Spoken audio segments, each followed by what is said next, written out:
আজকের গল্পটা ছিল শুক্রবারের জুমার দিনের। এই দিনটায় আমি কি কি করলাম সেটা আজকে আপনাদের সাথে শেয়ার করব। জুমার দিনটা এমনই হয়, নানা রকম ছোট ছোট কাজ করতে করতে কখন যে সময় পার হয়ে যায় সেটা টেরে পাওয়া যায় না। আজও তাই হলো, একটু কাজ, একটু বাইরে যাওয়া, আবার কিছু ঘরের কাজ, এই করতে করতে হঠাৎ আজানের শব্দ কানে এলো।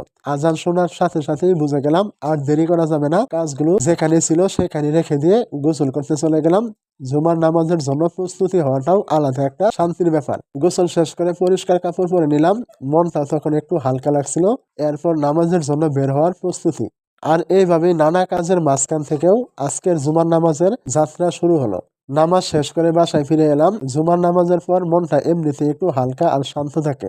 চারপাশটা তখন বেশ নিরিবিলি লাগছিল, তাই আর কোনো তাড়াহুড়া না করে দুপুরের খাবার খেলাম। সাধারণ খাবারই ছিল, কিন্তু নামাজের পর সেই খাবারের আলাদা একটা স্বাদ লাগে। খাওয়ার সময় শুধু বসে বসে ভাবছিলাম দিনটা কিভাবে শুরু হয়েছিল আর কিভাবে ধীরে ধীরে শান্ত মুহূর্তে এসে পৌঁছালো। খাওয়া শেষ করে আর কিছু করার পরিকল্পনা ছিল না, তাই এখানে থামলাম আর এই শান্ত সময়টুকুই দিয়েই আজকের দিনের গল্পটা শেষ করলাম।